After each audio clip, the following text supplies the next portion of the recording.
Ukhia camp পরিদর্শনে মার্কিন প্রেসিডেন্টের বিশেষ দূত সার্জিও গোর খোঁজ খবর নিলেন রোহিঙ্গাদের, ঘুরে দেখলেন জাতিসংঘের বিভিন্ন প্রকল্প। ভারতে বসে রাজনৈতিক কর্মকাণ্ড চালাতে পারবেন না শেখ হাসিনা, প্রত্যর্পণের অনুরোধ খতিয়ে দেখছে দিল্লি। লোকসভায় প্রতিবেদন, দেশে ফিরলে গ্রেফতারে ব্যত্যয় হবে না আইনের। দেশে আর কোনো স্বৈরাচার তৈরি হতে না দেওয়ার হুঁশিয়ারি এনসিপির। দলটির উপর আবারও হামলার শঙ্কা, জামায়াতে আমিরের প্রতিরোধ গড়ে তোলার আহ্বান। ছুটির দিনেও তীব্র গ্যাস সংকটের কবলে রাজধানী, সরবরাহের অভাবে বন্ধ বেশিরভাগ সিএনজি ফিলিং স্টেশন। দীর্ঘ অপেক্ষার পরও না পেয়ে বিপাকে যানবাহন চালকরা। এবং বৈরী আবহাওয়ার অজুহাতে বাড়ানো সবজির দাম এখনও চড়া। কাঁচা মরিচের কেজি 400 ছুঁই, বাড়ছে পেঁয়াজের ঝাঁঝও, ঊর্ধ্বমুখী ডিমের দর, নজরদারি বাড়ানোর দাবি।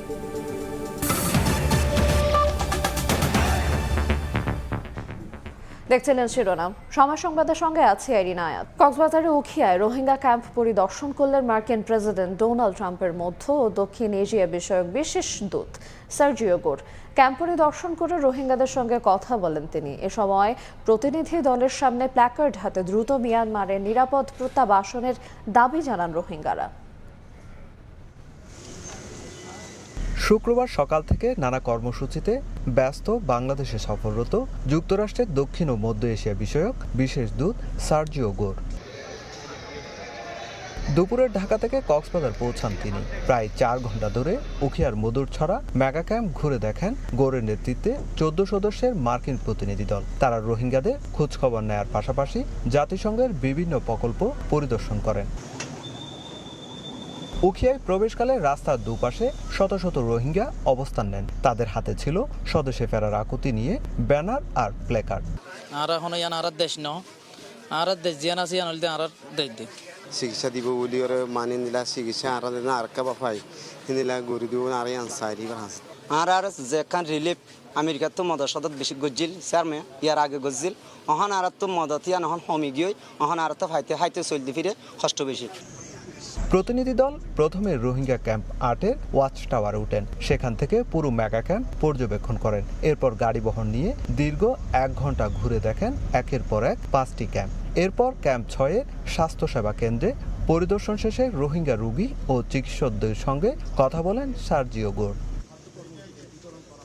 এছাড়া প্রতিনিধি দলটি ক্যাম্প 4-এর গ্যাস বিতরণ কেন্দ্র এবং বর্ধিত 4 নম্বর ক্যাম্পের খাদ্য বিতরণ কেন্দ্র পরিদর্শন করেন। সুজাউদ্দিন রুবেল, সময় সংবাদ, কক্সবাজার। সার্জিও গোরের সফর নিয়ে বিস্তারিত জানাতে উখিয়া ক্যাম্পে আছেন সহকর্মী সুজাউদ্দিন রুবেল। সরাসরি যাব তার কাছে।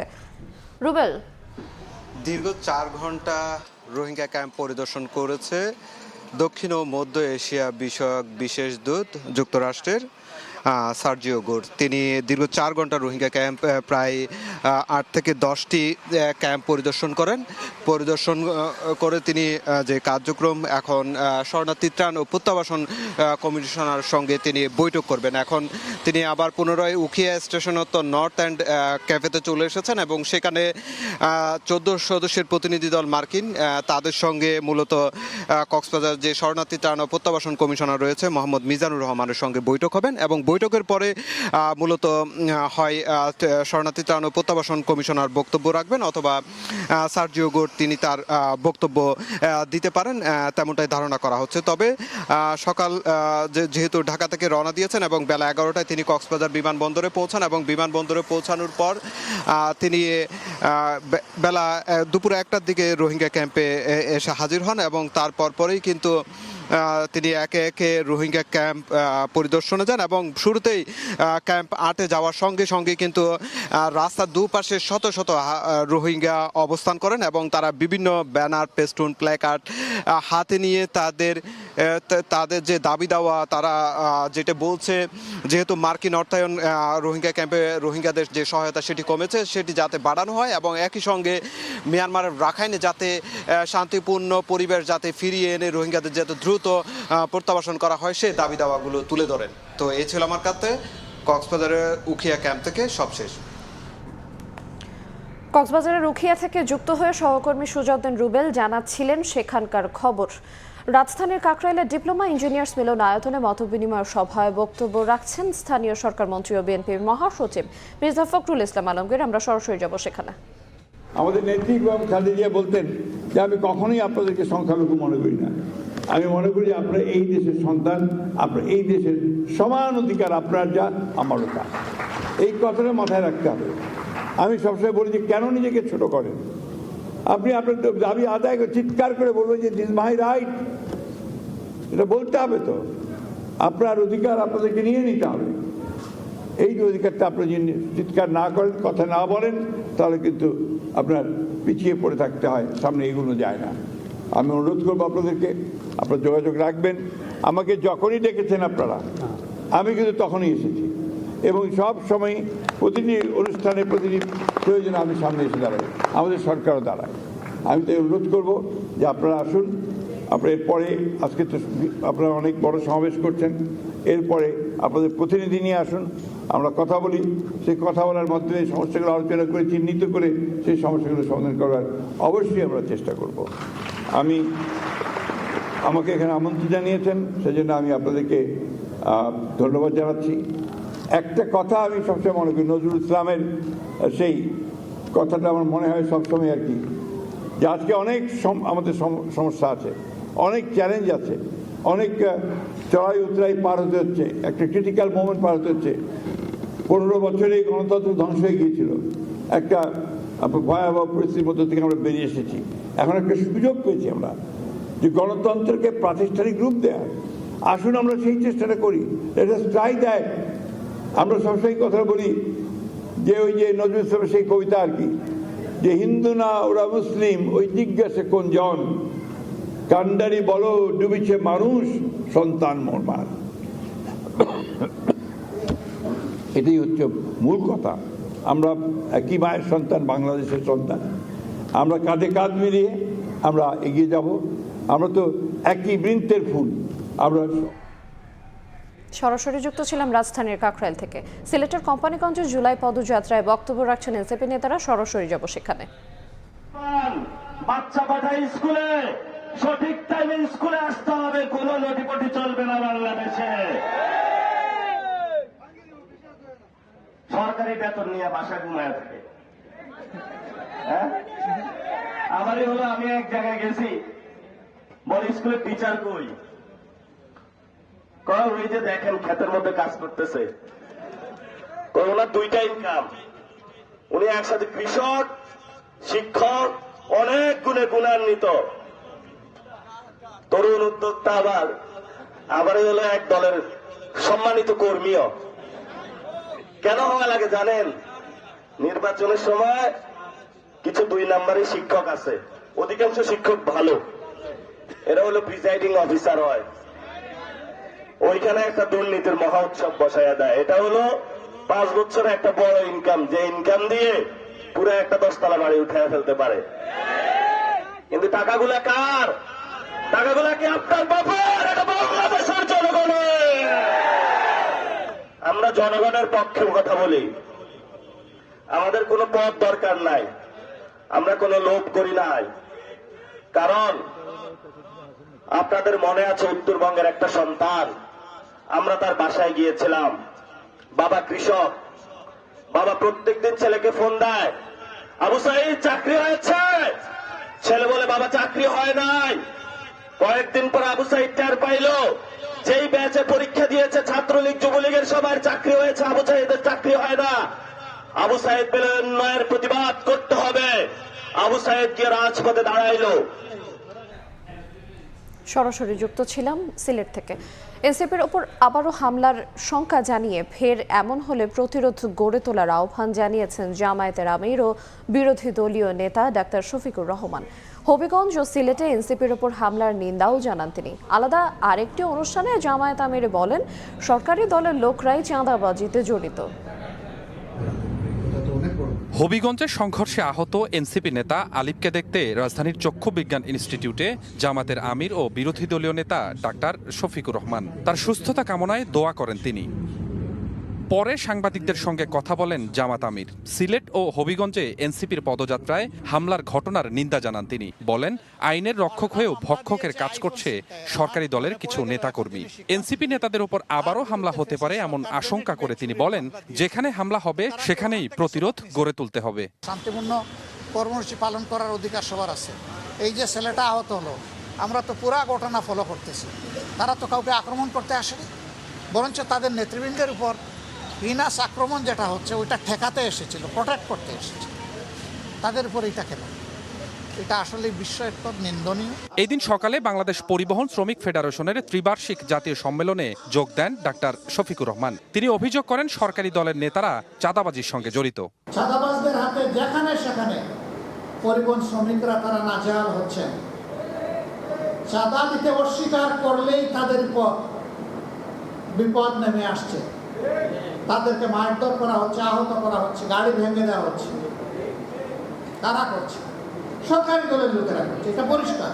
তারেক রহমান সাহেব প্রধানমন্ত্রী, তিনি চান না, অথচ দুর্নীতি সবাই করে, এটা কিভাবে হবে? আমরা দেখি তার ইশারায় সব কিছু চলে, তাহলে তার ইশারায় এটা বন্ধ হয় না। কাউকে এককভাবে জুলাইয়ের কৃতিত্ব দাবি না করার আহ্বানও জানান বিরোধী দলীয় নেতা। চাঁদা দিতে অস্বীকার করলেই তাদের উপর। স্বপন আহমেদ, সময় সংবাদ, ঢাকা। এবার অন্য প্রসঙ্গ। শেখ হাসিনাকে প্রত্যর্পণের ঢাকার অনুরোধ ভারত খতিয়ে দেখছে বলে লোকসভায় প্রতিবেদন উপস্থাপন করা হয়েছে। প্রতিবেদনে বলা হয়, বিদ্যমান আইন ও প্রচলিত প্রক্রিয়া অনুসারে শেখ হাসিনাকে প্রত্যর্পণের বিষয়ে বাংলাদেশের অনুরোধ সংশ্লিষ্ট কর্তৃপক্ষ যাচাই বাছাই করছে। এতে আরও বলা হয়, ভারত সরকার স্পষ্ট করেছে, ভারতীয় ভূখণ্ড ব্যবহার করে শেখ হাসিনাকে রাজনৈতিক কর্মকাণ্ড চালানোর কোনো সুযোগ দেওয়া হয়নি। ছাত্র জনতার অভ্যুত্থানের মুখে ক্ষমতাচ্যুত হয়ে 2024 সালের 5 আগস্ট পালিয়ে ভারতে আশ্রয় নেন শেখ হাসিনা। নৃশংস দমনপীড়ন ও হত্যাযজ্ঞের নির্দেশদাতা হিসেবে এরই মধ্যে তাকে ফাঁসির দণ্ড দিয়েছেন আন্তর্জাতিক অপরাধ ট্রাইব্যুনাল। অন্তর্বর্তী সরকার থেকে শুরু করে বিএনপি সরকারের পক্ষ থেকে একাধিকবার শেখ হাসিনাকে প্রত্যর্পণে ভারতকে প্রস্তাব দেয়া হলেও মিলছিল না ইতিবাচক কোনো সাড়া। এপ্রিলে দিল্লি সফরে ভারতের পররাষ্ট্রমন্ত্রীর সঙ্গে বৈঠকেও বিষয়টি তোলেন বাংলাদেশের পররাষ্ট্রমন্ত্রী। সবশেষ মন্ত্রণালয় জানায়, শেখ হাসিনাকে দেশে ফেরাতে ভারতের সদিচ্ছা প্রয়োজন। ডিপ্লোম্যাটিকও কিছু নর্মস আছে, এই দুটো ফলো করেই হয়তো উনি ফেরত আসবে। এরই ধারাবাহিকতায় ভারতের নতুন উদ্যোগের খবর প্রকাশ করেছে দেশটির গণমাধ্যম টাইমস অফ ইন্ডিয়া। তারা জানায়, বৃহস্পতিবার শেখ হাসিনাকে প্রত্যর্পণের বিষয়ে ঢাকার অনুরোধ ভারতের সংসদীয় কমিটি তাদের প্রতিবেদন লোকসভায় উপস্থাপন করে। প্রতিবেদনে পররাষ্ট্র বিষয়ক কমিটির নবম প্রতিবেদনের সুপারিশ ও পর্যবেক্ষণের ভিত্তিতে সরকারের নেওয়া পদক্ষেপ তুলে ধরা হয়। ভারত বাংলাদেশ সম্পর্কের ভবিষ্যৎ শীর্ষক এই প্রতিবেদনে বলা হয়, বিদ্যমান আইন ও প্রচলিত প্রক্রিয়া অনুসারে শেখ হাসিনাকে প্রত্যর্পণের বিষয়ে বাংলাদেশের অনুরোধ সংশ্লিষ্ট কর্তৃপক্ষ খতিয়ে দেখছে। শেখ হাসিনার অনুপস্থিতিতে মৃত্যুদণ্ড দেওয়ার পর তাকে ফেরত পাঠাতে বাংলাদেশ যে অনুরোধ করেছে, সে বিষয়টি জানার পর এ নিয়ে পর্যালোচনার অগ্রগতি সম্পর্কে সরকারের কাছে জানতে চেয়েছিল পার্লামেন্টারি কমিটি। লোকসভার পররাষ্ট্র বিষয়ক সংসদীয় কমিটি বলেছে, চরম সংকট বা অস্তিত্বের হুমকির মুখে থাকা ব্যক্তিদের আশ্রয় দেয়া ভারতের মানবিক ঐতিহ্য ও সভ্যতাগত মূল্যবোধের অংশ হিসেবে শেখ হাসিনাকে সেখানে থাকার সুযোগ দেয়া হয়েছে। এতে আরও বলা হয়, ভারত সরকার স্পষ্ট করেছে, কোনো রাজনৈতিক প্ল্যাটফর্ম বা ভারতীয় ভূখণ্ড ব্যবহার করে শেখ হাসিনাকে রাজনৈতিক কর্মকাণ্ড চালানোর কোনো সুযোগ দেয়া হয়নি। কাউসারা চৌধুরী কুমু, সময় সংবাদ, ঢাকা। এদিকে শেখ হাসিনা দেশে ফিরলে তাকে গ্রেফতার ও বিচারে আইনের কোনো ব্যত্যয় হবে না বলে জানিয়েছেন আইনমন্ত্রী। অন্যদিকে তথ্যমন্ত্রী জহিরুদ্দিন স্বপন জানিয়েছেন, ফ্যাসিবাদের ইতিহাস পুনরাবৃত্তি না করতে সবার পাশ থেকে কল্যাণ রাষ্ট্র গড়তে চায় বিএনপি সরকার। সকালে ঝিনাইদহ শহরের পুরাতন ডিসি কোর্ট চত্বরে বৃক্ষমেলার উদ্বোধন করেন আইনমন্ত্রী। এ সময় বন্দি প্রত্যর্পণ চুক্তিতে সাবেক প্রধানমন্ত্রীকে দেশে ফেরানোর প্রশ্নের জবাবে মন্ত্রী বলেন, দেশে ফিরলেই শেখ হাসিনা গ্রেফতার ও বিচারের মুখোমুখি হবেন। এক্ষেত্রে আইনের কোনো ব্যত্যয় হবে না। মূল ভাবধারা বজায় রেখে জুলাই সনদের চূড়ান্ত বাস্তবায়ন করা হবে বলেও দাবি আইনমন্ত্রীর। উনি বাংলাদেশে আসবেন, আইনের কাছে সোপর্দ করবেন নিজেকে এবং আইনসঙ্গতভাবেই তাকে ডিল করা হবে। আমরা সংবিধান সংশোধন কমিটি গঠন করেছি, বিশেষ কমিটি। সেই কমিটি জুলাই সনদের আলোকে সংস্কার এগিয়ে নিয়ে যেটাগুলো সংশোধন করা দরকার আমরা সেগুলো সংশোধন করব। একই অনুষ্ঠানে বেসামরিক বিমান পরিবহন ও পর্যটন প্রতিমন্ত্রী জানান, দেশি বিদেশি পর্যটক আকৃষ্ট করতে মহাপরিকল্পনা মাফিক কাজ চলছে। কক্সবাজারের 128 কিলোমিটার স্যান্ডি বিচ, সেটাকে আমরা যদি সুসজ্জিত করতে পারি, বিদেশিদের সঙ্গেও কথা বলছি, আমরা যদি পিপিপি মডেলেও হয় সেটাকে আমরা আন্তর্জাতিক মানের করব। প্রধানমন্ত্রী তারেক রহমান অত্যন্ত সহনশীল, আন্তরিক ও বিনয়ী উল্লেখ করে তার রাজনৈতিক সহকারী রাশেদ খান বলেন, নাসিরুদ্দিন পাটোয়ারি ছাড়া সফর করলে এনসিপিকে সহায়তা করবে বিএনপি। আমি এনসিপিকে পরামর্শ দিব যে আপনারা যেখানেই যাবেন অন্তত নাসিরুদ্দিন পাটোয়ারিকে বাদ রেখে আপনারা যান। বিএনপির পক্ষ থেকে আমরা প্রত্যেকটা জায়গায় আপনাদেরকে সহযোগিতা করব। এদিকে বরিশালের তথ্যমন্ত্রী বলেন, ফ্যাসিবাদের ইতিহাস পুনরাবৃত্তি মেনে নেওয়া হবে না, সবার পাশে থেকে কল্যাণকর রাষ্ট্র গড়তে চাই সরকার। আমাদের মানুষের মধ্যে কোনো ধরনের কোনো বিভাজন তৈরি করার প্রত্যক্ষ, পরোক্ষ, দৃশ্যমান, অদৃশ্যমান কোনো চক্রান্তকে আমরা বাস্তবায়ন হতে দেব না। মানুষে মানুষের দ্বন্দ্ব বিভেদ সৃষ্টিকারী ধর্ম ব্যবসায়ীদের চিহ্নিত করারও আহ্বান জানান তথ্যমন্ত্রী। খাদিজা স্বপ্না, সময় সংবাদ। টাকার অভাবে 6 মাস ধরে বেতন পাচ্ছেন না জুলাই স্মৃতি ফাউন্ডেশনের কর্মীরা, এমনকি 1 বছর ধরে দিতে পারছেন না অফিস ভাড়াও। আহত জুলাই যোদ্ধাদের দেয়া যাচ্ছে না চিকিৎসা সহায়তা। ফাউন্ডেশন কর্তৃপক্ষ বলছে সংকট কাটাতে কাজ চলছে। নূরে আলমের রিপোর্ট। স্বৈরাচার শেখ হাসিনার সরকারের পতন হয়। এরপর সেপ্টেম্বরে জুলাই শহীদ এবং আহতদের জন্য জুলাই শহীদ স্মৃতি ফাউন্ডেশন প্রতিষ্ঠিত হয়। প্রতিষ্ঠার 1 বছর পর থেকে আর্থিক সংকটে পড়তে শুরু করে প্রতিষ্ঠানটি। এখন এই সংকট চরমে। টাকার সংকটে 12 মাস ধরে অফিসের ভাড়া দেয়া যাচ্ছে না, বেতন পাচ্ছেন না কর্মীরা। এখানে বেশিরভাগই চাকরি করেন জুলাই শহীদ পরিবারের স্বজন এবং জুলাই যোদ্ধারা। শুধু শহীদ পরিবার যারা আছে শুধু তারা না, এখানে যতটুকু স্টাফ আছে তারা প্রত্যেকেই না ফিনান্সিয়াল দিক দিয়ে হয়তো মনোবল নষ্ট হয়ে গেছে, কিন্তু সবাই আত্মবিশ্বাসী যে এটা ভেঙে গেলে আসলে আহত শহীদ পরিবাররা কোথায় যাবে। জুলাই ফাউন্ডেশনের তথ্য অনুযায়ী প্রতিষ্ঠানটি যখন কার্যক্রম শুরু করে 383 কোটি টাকার প্রয়োজন থাকলেও অনুদান সহ বরাদ্দ দেয়া হয়েছিল 124 কোটি টাকা। এই বরাদ্দ দিয়ে 831টি শহীদ পরিবারকে 42 কোটি এবং 6127 জন আহত ব্যক্তিকে 78 কোটি টাকা সহায়তা দেয়া হয়। তবে বর্তমান আর্থিক সংকটে আহত অনেকেই চিকিৎসা সহায়তাও দেয়া যাচ্ছে না। আহতরা যারা চিকিৎসা এই মুহূর্তে বন্ধ আছে এবং যারা আহতদের মধ্যে যাদের যে প্রাপ্যটা পাওয়ার কথা, এই জায়গাটা যদি সরকার বিবেচনা করে। অজস্র মানুষের রক্তের বিনিময়ে জুলাই গণঅভ্যুত্থানের মধ্য দিয়ে স্বৈরাচারের পতন হয়েছিল। গণঅভ্যুত্থানের স্মৃতিকে সমুন্নত রাখতে জুলাই শহীদ স্মৃতি ফাউন্ডেশনকে শক্তিশালী করতে হবে। আর এর জন্য সব ধরনের ব্যবস্থা নিতে সরকারের প্রতি আহ্বান সংশ্লিষ্টদের। সংকট কাটাতে সরকার আন্তরিক জানিয়ে শিগগিরই এই সমস্যা সমাধানের আশা প্রকাশ করেন ফাউন্ডেশনের প্রধান নির্বাহী কর্মকর্তা। সরকারের সকল মহলে যেভাবে সরকার পদ্ধতিগতভাবে বাজেট বরাদ্দ করে, কারণ এগুলো কাজগুলো সরকারেরই কাজ, যেটা আমরা করছি, সেখানে আমরা অফিসিয়ালি তাদের সাথে যোগাযোগ স্থাপন করেছি এবং আমরা বিশ্বাস করি যে সরকার এটা দিতেই দেওয়া। ছুটির দিনেও তীব্র গ্যাস সংকটের কবলে রাজধানী। সরবরাহের অভাবে বন্ধ বেশিরভাগ সিএনজি ফিলিং স্টেশন। দীর্ঘক্ষণ লাইনে দাঁড়িয়েও মিলছে না পর্যাপ্ত গ্যাস। এতে বিপাকে যানবাহন চালকরা। রোজগারে টান পড়েছে হাজারো যান চালকের। সিএনজি ফিলিং স্টেশনে দীর্ঘ সারি আর ঘন্টার পর ঘন্টা অপেক্ষা। দেশজুড়ে গত কয়েকদিনের তীব্র গ্যাস সংকটের প্রভাব পৌঁছে গেছে বাসাবাড়ির চুলা পর্যন্ত। হোঁচট খাচ্ছে রাজধানীর পরিবহন খাত, বিপাকে চালক এবং যাত্রীরা। দীর্ঘক্ষণ অপেক্ষার পরও মিলছে না চাহিদা অনুযায়ী গ্যাস, ফলে ঘুরছে না গাড়ির চাকা। জমার টাকা আয় করতে গিয়ে দিশেহারা সিএনজি এবং রাইড শেয়ারিং চালকরা। গোটা দিন মিলে মনে করে 2 বা 3 বার করে গ্যাস পাম্পে ঢোকা লাগে। যে জায়গায় 300 টাকা ঢুকবে 50 টাকা 40 টাকার করে গ্যাস পাই, তো গাড়িটা চলায় কিভাবে? 60 টাকা 50 টাকার গ্যাস দিয়ে একটা আপডাউন করতে পারি না, গাড়ি বন্ধ হয়ে যায়। ওইলা রাস্তায় টাইনে আনা লাগে, বাইন্দে আনা লাগে, এরকম সিস্টেম। 3 ঘন্টা 4 ঘন্টা সিরিয়াল দিয়ে তারপরে যাইয়া অনেক সময় গ্যাস পাই, অনেক সময় পাই না, পাম্প বন্ধ হয়ে যায়। এই পাম্পে পাই না, ওই পাম্পে যাই, ওই পাম্পে পাই না, এই পাম্পে যাই, এটাই করি, আর কি করব। সংশ্লিষ্টরা বলছেন সরবরাহ কম থাকায় সিস্টেম লস দিয়ে হলেও খোলা রাখতে হচ্ছে পাম্প। এতে বড় আর্থিক ক্ষতির সম্মুখীন হচ্ছেন তারা। মেন লাইনের সাথে এলএনজি যোগ করার কারণে আমরা কিছুটা আর কি গ্যাসের স্বল্পতা পূরণ হয়েছে আর কি। গ্রাহক ভোগান্তি লাঘবে দ্রুত ও কার্যকর সমাধানে সরকারের প্রতি আহ্বান জানিয়েছেন সাধারণ ভোক্তারা। শাহরিয়ার শমিক, সময় সংবাদ, ঢাকা। রাজধানীতে অনুষ্ঠিত হচ্ছে জাতীয় হজ ও ওমরা মেলা। মেলা উপলক্ষে রয়েছে বিভিন্ন ছাড়। মেলার দ্বিতীয় দিনের মহাসচিব বলেন, এমন আয়োজনে হজ ও ওমরা প্রত্যাশীদের প্রতারিত হওয়ার আশঙ্কা কমবে। এক ছাদের নিচে দেশের নিবন্ধিত হজ এজেন্সিগুলোর সম্মেলনে আয়োজিত জাতীয় হজ ও ওমরা মেলা। হাবের এই আয়োজনে রাজধানীর আগারগাঁওয়ে বাংলাদেশ চীন মৈত্রী সম্মেলন কেন্দ্রে আসছেন হজ ও ওমরা প্রত্যাশী অনেকে। দর্শনার্থীরা জানান, মেলায় এসে বিভিন্ন ট্রাভেল এজেন্সির দেওয়া সুযোগ সুবিধা তুলনা করে সিদ্ধান্ত নিতে পারছেন তারা। জানতে পারছেন হজ ও ওমরা সংক্রান্ত নানা তথ্য।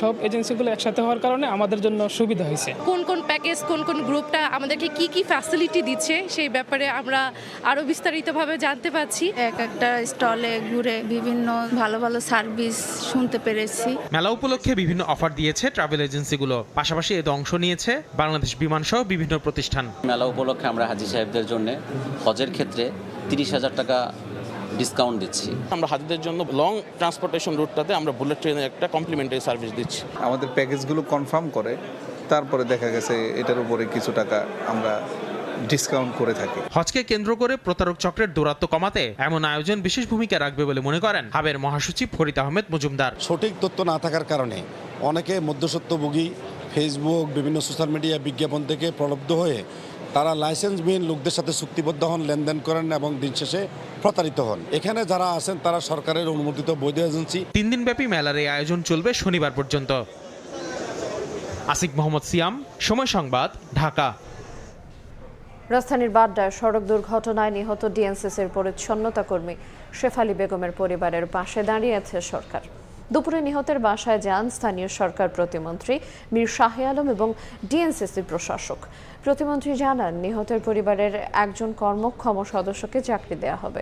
পাশাপাশি 2 লাখ টাকা অনুদান সহ 1 বছরের বেতন ও বোনাস পরিবারকে পরিশোধ করবে প্রশাসন।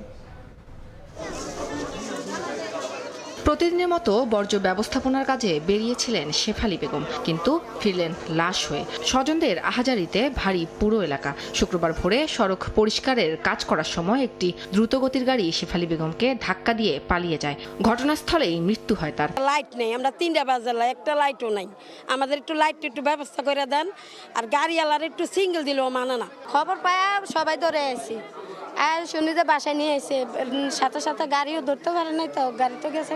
সবাই আমার মা আমার জন্য দোয়া করবেন, এটাই সবার কাছে আশা। দুর্ঘটনার পর মরদেহ বাড্ডায় শেফালী বেগমের বাসভবনে নেওয়া হলে তার পরিবারের সঙ্গে দেখা করতে আসেন স্থানীয় সরকার, পল্লী উন্নয়ন ও সমবায় মন্ত্রণালয়ের প্রতিমন্ত্রী মীর শাহে আলম এবং ডিএনসিসির প্রশাসক মোহাম্মদ শফিকুল ইসলাম খান। তারা জানান, প্রধানমন্ত্রীর নির্দেশনায় শেফালী বেগমের পরিবারের একজন কর্মক্ষম সদস্যকে দেয়া হবে চাকরি। পাশাপাশি পরিবারকে 2 লাখ টাকা আর্থিক অনুদান সহ 1 বছরের বেতন ও বোনাস পরিবারকে পরিশোধ করবে প্রশাসন। প্রধানমন্ত্রীর পক্ষ থেকে প্রশাসক মহোদয় এবং আমরা আপনাদের এই পরিবারকে 2 লক্ষ টাকা আমরা অনুদান দেওয়ার জন্য এখানে আসছি, সমবেদনা জ্ঞাপন করতে আসছি। পরিবারের প্রতি আমরা শোকাহত। এরপরেও আমাদের যে আউটসোর্সিং এ কর্মরত আছে যে কোম্পানির কাছে, সেই কোম্পানি ওনাদেরকে ওনার 1 বছরের পুরো বেতন যা হয় সেটা পরিবারকে দিয়ে দেবে। বাদ জুমা শেফালী বেগমের জানাজা অনুষ্ঠিত হয়। উম্মে হানি, সময় সংবাদ, ঢাকা। সময় সংবাদে আরও থাকছে, গাজাবাসীকে বাঁচাতে অস্ত্র ছাড়তে রাজি হামাস, ধাপে ধাপে প্রত্যাহার করা হবে ইসরায়েলি সেনাদের। ঐতিহাসিক পদক্ষেপ বললেন ট্রাম্প।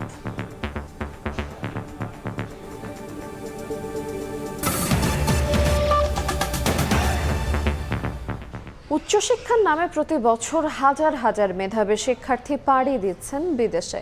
সেখানে পড়াশোনা শেষে রাষ্ট্রের অর্থে গড়ে ওঠা দক্ষ জনবল তাদের অভিজ্ঞতা কাজে লাগাচ্ছেন অন্য দেশের উন্নয়নে। গত 10 বছরে এই হার বেড়েছে দ্বিগুণ। বিশেষজ্ঞরা বলছেন, উচ্চশিক্ষার বহুমুখী সংকটকে বিদেশে স্থায়ী হওয়ার প্রবণতা বাড়াচ্ছে। বিস্তারিত জানাচ্ছেন রিমু সিদ্দিক।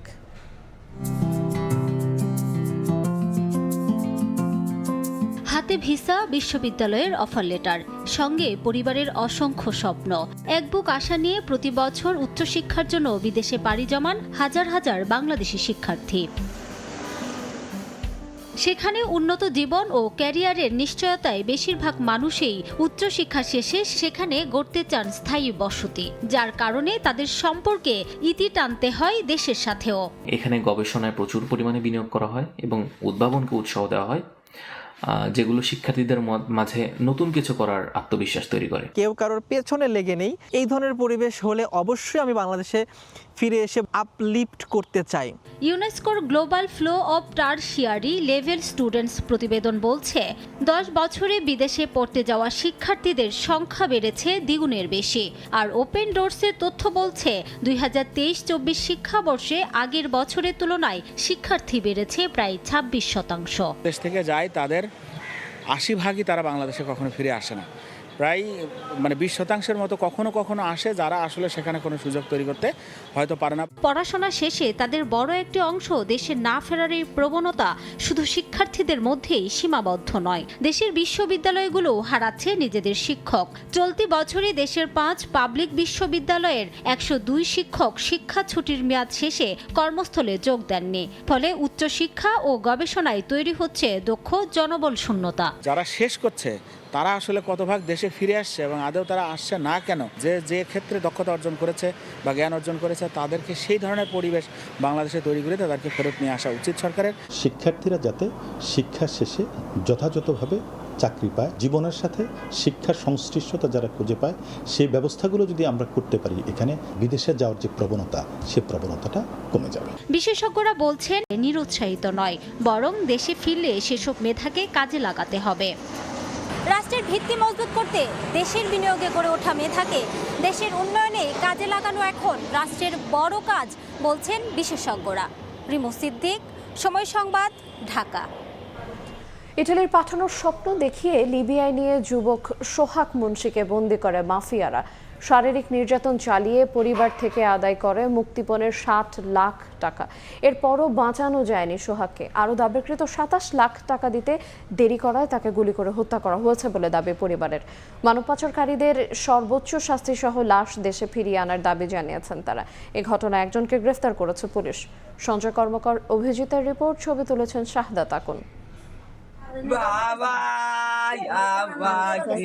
বাংলাদেশে রং মিস্ত্রির কাজ করতেন মাদারীপুরের রাজৈর উপজেলার মজুমদারকান্দি গ্রামের সোহাগ মুন্সি। ইতালি গিয়ে ভাগ্য পরিবর্তনের আশায় স্থানীয় মানব পাচারকারী চক্রের সদস্য ময়না আক্তার ও জুলহাস সর্দারের খপ্পরে পড়েন তিনি। চুক্তিমতে 22 লাখ টাকা দালালদের হাতে দিয়ে 2025 সালের সেপ্টেম্বরে বাড়ি ছাড়েন সোহাগ। প্রথমে তাকে সৌদি আরব ও পরে লিবিয়ার ত্রিপোলি নিয়ে বন্দী করে চালানো হয় অমানসিক নির্যাতন। সেই ভিডিও পরিবারের কাছে পাঠিয়ে কয়েক ধাপে আরও 38 লাখ টাকা হাতিয়ে নেয় দালাল চক্র। গত 23 জুলাই দাবি করা হয় আরও 27 লাখ টাকা। মুক্তিপণের টাকা না দেয়ায় সোহাগকে গুলি করে হত্যা করে মানব পাচারকারী মাফিয়ারা। আমার ছেলেরা আবার ফেরত এই জায়গায় নিয়ে যায়, নেওয়ার পরে হেদনা রাইতেই করিয়া আমার পোলারে বাড়িয়ে ফেলায়। মজুমদারকান্দি জুলহাসের আত্মীয় স্বজন সব আছে, আর পূর্ব সত্যতার জেরে আমার ভাইকে মাইরে ফেলছে। জড়িতদের দৃষ্টান্তমূলক শাস্তির পাশাপাশি নিহতের লাশ দ্রুত দেশে ফিরিয়ে আনতে সরকারের সহযোগিতা চেয়েছেন পরিবার ও এলাকাবাসী। দাবি কি এনর যখন মার গিয়ে হালাইছে তোর লাশ চাই। জুলহাস এবং তার সাথে যারা তার সহযোগী যারা আছে তাদের সবারই ফাঁসি দেবে। এ ঘটনায় নিহত সোহাগের মা শাহিনুর বেগম বাদী হয়ে রাজুর থানায় মামলা করেছেন। ইতিমধ্যে প্রধান আসামি জুলহাস সর্দারকে গ্রেপ্তার করে কারাগারে পাঠিয়েছে পুলিশ। তার সঙ্গীগুলোকে আমরা কিছু তথ্য পেয়েছি, বাট ধরার মতো অবস্থা এখন আমরা হয়নি, কারণ বেশিরভাগই দেশের বাইরে, আর যারা দেশে আছে তারা অলওয়েজ মুভমেন্টের উপরে। এখনো লিবিয়ায় এই মাফিয়া চক্রের হাতে আরও 11 যুবক জিম্মি রয়েছে বলে জানিয়েছেন তাদের স্বজনরা। সঞ্জয় কর্মকার, অভিজিৎ, সময় সংবাদ, মাদারীপুর। বৈরী আবহাওয়ার অজুহাতে বাড়ানো সবজির দাম কমেনি এক সপ্তাহেও। 100 টাকার ওপরে বেশিরভাগ সবজির কেজি। কাঁচামরিচের দাম 400 টাকা ছুঁই বাড়ছে পেঁয়াজের ঝাঁঝও। আর প্রতি ডজনে 1 থেকে 10 টাকা বাড়তি ডিমের দাম। এ অবস্থায় বাজার তদারকি বাড়ানোর দাবি ভোক্তাদের। ছুটির দিনে রাজধানীর কারওয়ান বাজারে বেড়েছে ক্রেতাদের উপস্থিতি। বাজারে বেড়েই চলেছে কাঁচামরিচের দাম। কেজিতে 40 থেকে 50 টাকা বেড়ে প্রতি কেজি বিক্রি হচ্ছে 320 থেকে 360 টাকা। সবজির বাজারে গিয়ে পকেট ফাঁকা হচ্ছে ক্রেতাদের।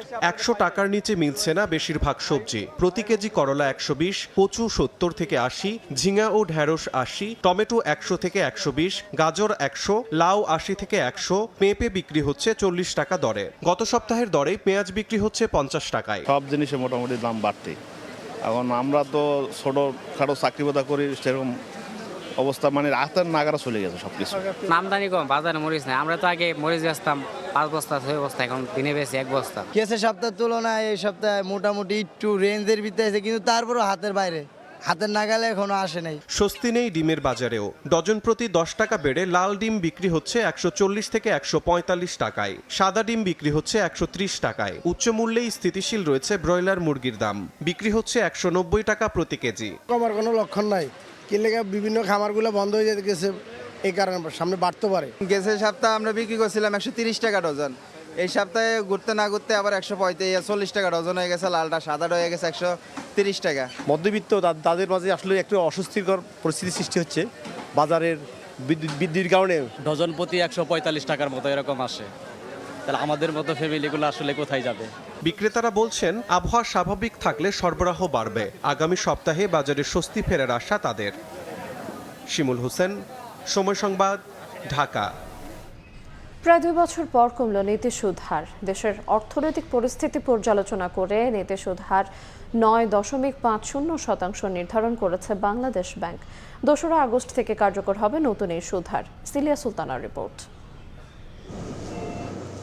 বৈশ্বিক যুদ্ধ পরিস্থিতিতে উচ্চ মূল্যস্ফীতি, আমদানি খরচ বেড়ে যাওয়া, রপ্তানিতে ভাটা, ঢিলে ঢালা রিজার্ভ আর ডলারের বিপরীতে টাকার মান কমে যাওয়া সব মিলে 2024-এর অক্টোবরের মুদ্রানীতিতে কঠোরতা এনে নীতি সুদ হার 10% নির্ধারণ করে বাংলাদেশ ব্যাংক। অন্তর্বর্তীকালীন সরকারের সময় নতুন সরকারের অপেক্ষায় বিদেশি বিনিয়োগেও ছিল হ্রাসটান। এ সময় ডলারের বিপরীতে টাকার দরপতন কিছুটা ঠেকানো গেলেও কমেছে বেসরকারি খাতে ঋণের প্রবৃদ্ধি, কমেছে বিনিয়োগ, হারিয়েছে কর্মসংস্থান। তবে নতুন সরকারের প্রথম মেয়াদে বন্ধ কলকারখানা সচল ও দেশি বিদেশি বিনিয়োগ ফেরানোর উদ্যোগ নেয় সরকার।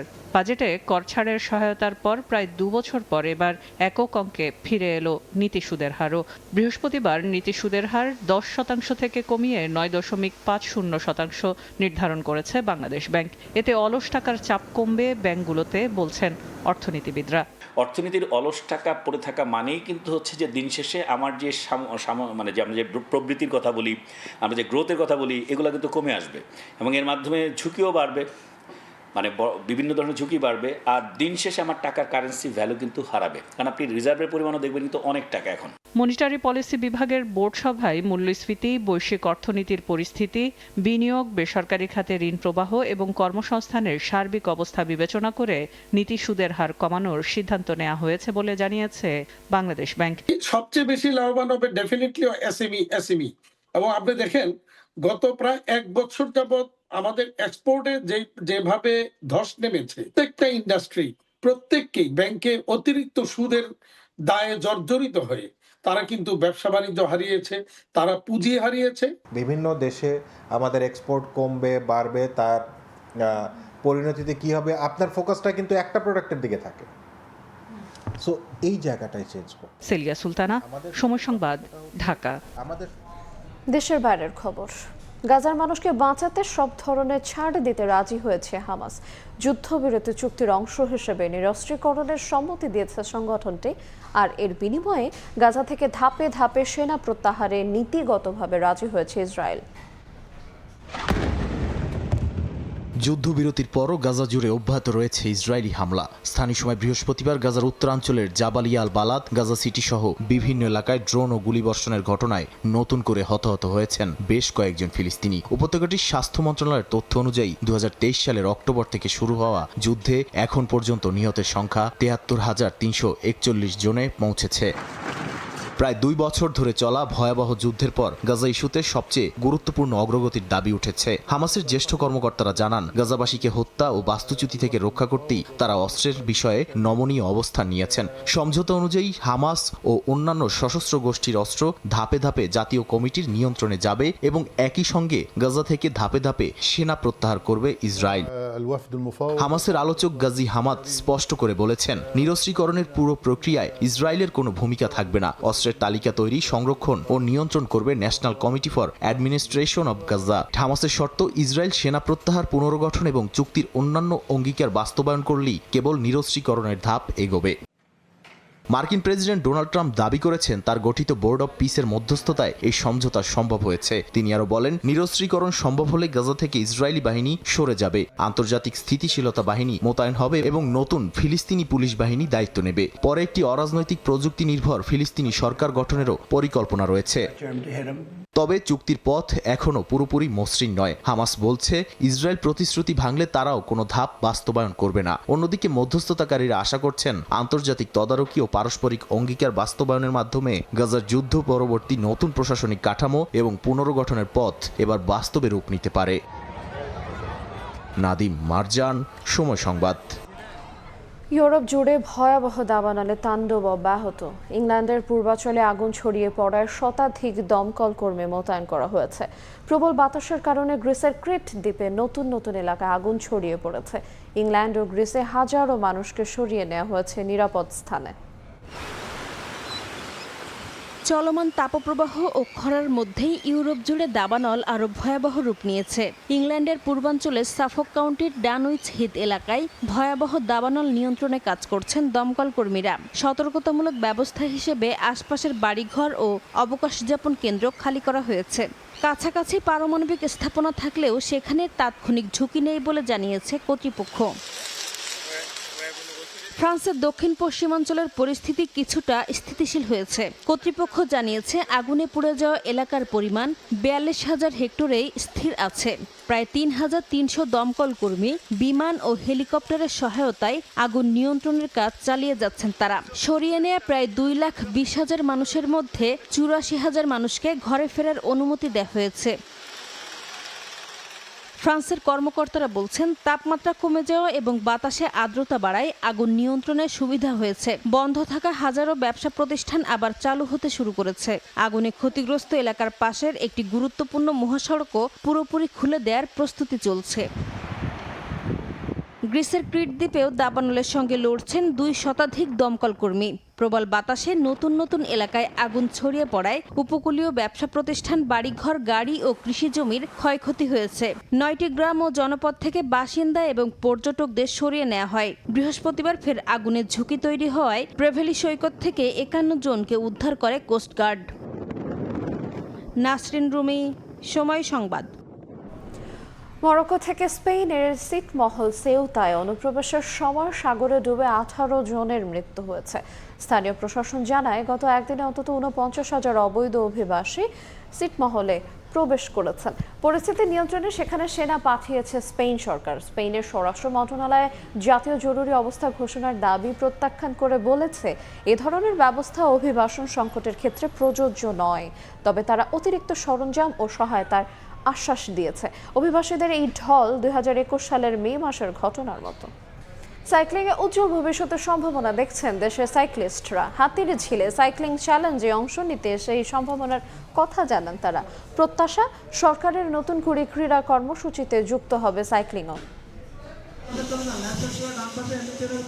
সূর্য ওঠার তখনও অনেকটা সময় বাকি। কর্মব্যস্ত রাজধানী ছুটির দিনে যখন গভীর ঘুমে, ঠিক তখনই হাতিরঝিলের অ্যাম্ফি থিয়েটার প্রাঙ্গণে শুরু হয় ২ চাকার রোমাঞ্চকর লড়াই। ভোর ৪টা বাজতেই প্যাডেলে পা রেখে গতি আর সহনশীলতার পরীক্ষায় নেমে পড়েন দেশের বিভিন্ন প্রান্ত থেকে আসা সাইক্লিস্টরা। হাতিরঝিলে আয়োজিত সাইক্লিং চ্যালেঞ্জে এদিন এমটিবি ও রোড বাইকিংয়ে মোট 4টি ক্যাটাগরিতে বিভিন্ন বয়সের প্রায় ২৫০ সাইক্লিস্ট লড়াইয়ে নামেন। এ সময় সাইক্লিংয়ের গুরুত্ব ও প্রয়োজনীয়তা তুলে ধরেন তারা। সাইক্লিং ইভেন্ট আমাদের জন্য হচ্ছে একটা মানে কাইন্ড অফ লাইক মিলন মেলা। সাইক্লিংকে নার্সিং করার জন্য যে মেন্টরিং দরকার, সেটার জায়গায় আমাদের আরেকটু মনোযোগী হওয়া প্রয়োজন। আজকে সাইকেলিংটা খুবই ভালো লেগে, সবসময় রানিং করি। আজকে আউট অফ অর্ডিনারি আমরা একটা different type of sports try করলাম, আমরা এখানে সাইকেলিং করলাম, খুবই ভালো, অসাধারণ লেগেছে। ভোর ৪টায় আইটিটি ক্যাটাগরি দিয়ে শুরু প্রতিযোগিতার। এরপর দিনের সবচেয়ে আকর্ষণীয় লড়াই পিটিটি সহ একে একে নারী ও শিশুদের প্রতিযোগিতার মধ্য দিয়ে শেষ হয় সাইকেলিং চ্যালেঞ্জ। ইভেন্ট শেষে পুরস্কার গ্রহণ করেন সাইক্লিস্টরা। তবে দেশের অবহেলিত এই স্পোর্টসকে নিয়ে আক্ষেপের সুর ছিল অনেকের মাঝেই। নতুন ইয়াংস্টারদের হান্ট করা শুরু হয়েছে নতুন করির মাধ্যমে। আমি এটা এক্সপেক্ট করি সাইক্লিংটা আসুক। যদি সরকারিভাবে আমাদেরকে গাইড করা হয়, অনুমোদন দেওয়া হয়, তো আমরা ইনশাআল্লাহ আরও ভালো ইমপ্রুভ করতে পারবো আমাদের সাইকেলিংয়ের জন্য। এমন আয়োজনে উচ্ছ্বসিত আয়োজকরাও। পৃষ্ঠপোষকতার অভাব থাকলেও সাইক্লিংকে এগিয়ে নেওয়ার লক্ষ্য তাদের।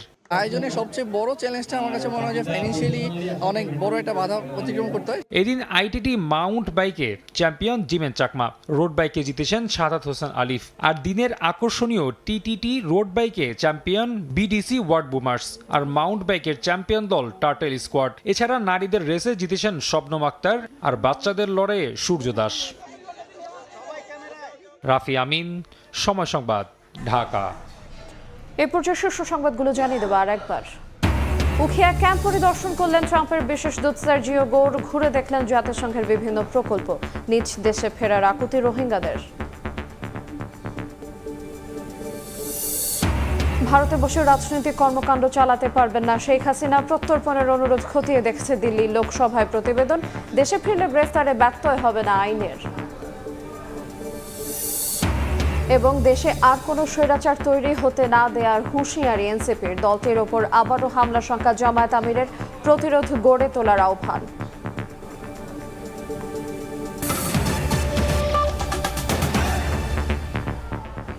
এই ছিল 5টার সময়। এরপর দেখবেন বাংলার সময়, সঙ্গে থাকবেন সহকর্মী মাহদি ইসলাম ধ্রুব। আইরিন, আপনাকে ধন্যবাদ। বাংলার সময় নিয়ে আসছে কিছুক্ষণ পর, সঙ্গেই থাকুন সময়।